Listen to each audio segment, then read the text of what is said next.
This painting begins from a trip we took earlier this summer to Glacier National Park.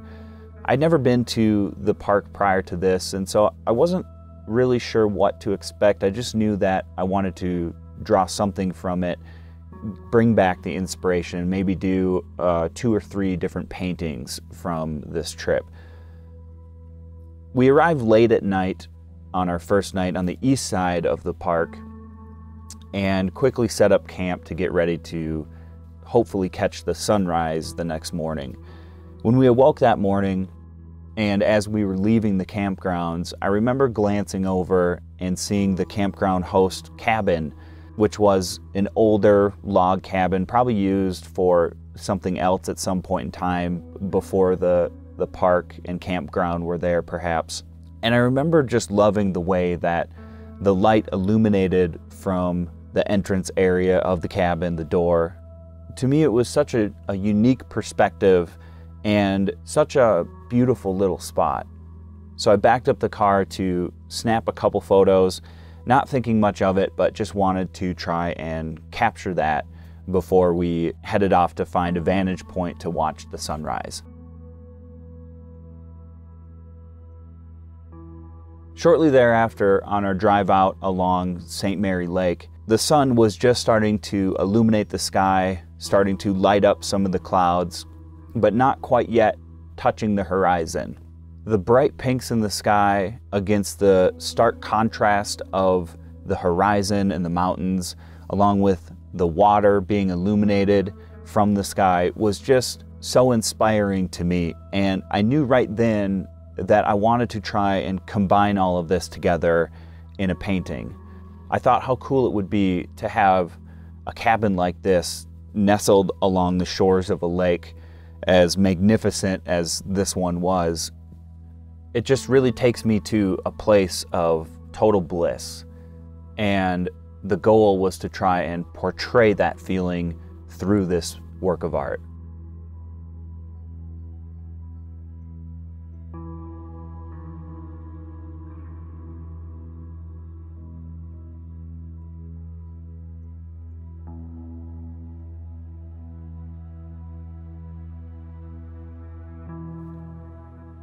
When constructing this painting, I knew I wanted to have a lot of contrast between the brightness of the sun and the shadows of the trees in the foreground.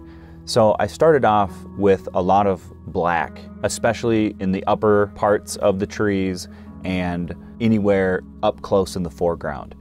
And then once I had all of that established, I started to go back into the sky, starting with the lightest of the lights and then working my way forward into the glow of the trees, and then eventually the rest of the painting, the cabin, the tree bark, and the grasses and forbs.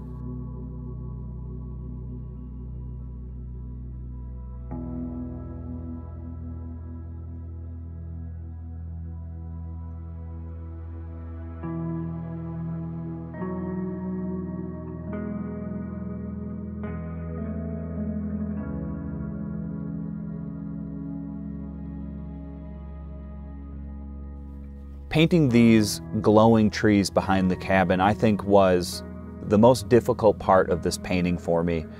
To try and get the texture and the consistency of the light coming through the trees in a way that made it look realistic, yet captured that feeling that I wanted, was just a very difficult thing to do. The trees themselves, especially these small, delicate branches, were also a challenge, especially when trying to balance the work that I had to do in the sky. Figuring out how to layer it and which order to layer it in was why it made all of the trees a difficult thing for me to do.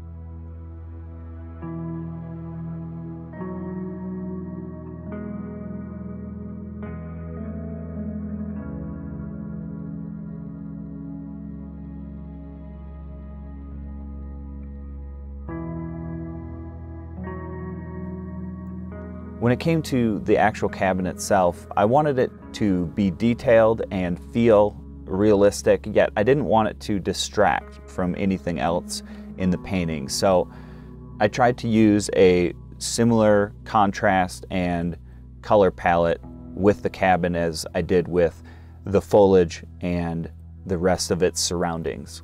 And that kind of went for everything else in the painting as well, including the distant mountains across the lake.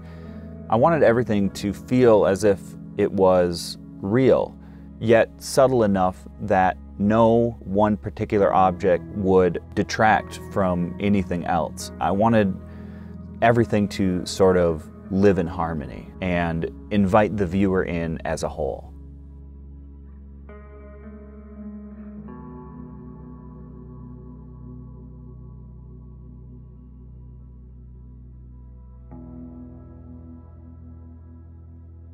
Aside from the very beginning of this piece, everything was painted with oils, and I used a lot of wet and wet techniques to achieve the effects that I was after.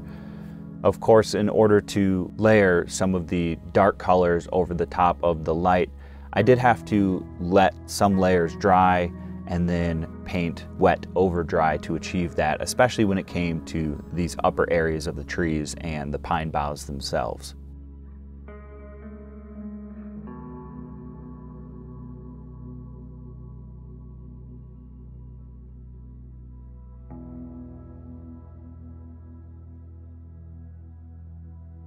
This trip and this experience had a very profound impact on myself. And when I thought about how to capture all of that in a painting, I realized that it was going to have to be more than just one, that I couldn't achieve what I wanted with just one painting. And so this is the second of 3 paintings from this area. This painting in particular, I wanted to capture the culture, perhaps the history of the area, at least as far as human settlement goes. And so I didn't want to distract with anything that was beyond what I actually saw. I wanted to keep the foreground very simple. I didn't want to add anything that would take away from that natural and wild feeling that I got while in this area. So I kept the foreground fairly simple. Aside from the cabin, I chose not to go with any other human elements. Instead, I thought I would frame up the subject matter, the cabin, the sunrise, with the wildflowers that I saw, and use that along with the fine details in the foreground to really frame this up as a whole and draw the eyes in.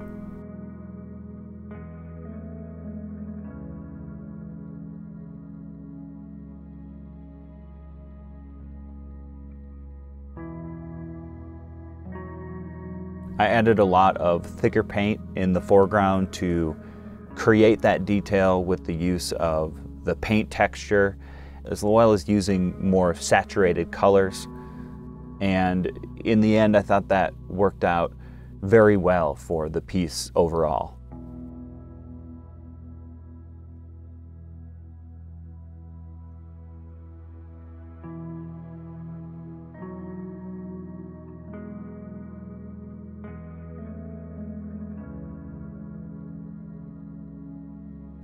This painting came out so much more beautiful than I thought it ever could, and to be able to bring back that inspiration with me and share it with others is something that drives me to do what I do and create the artwork that I create.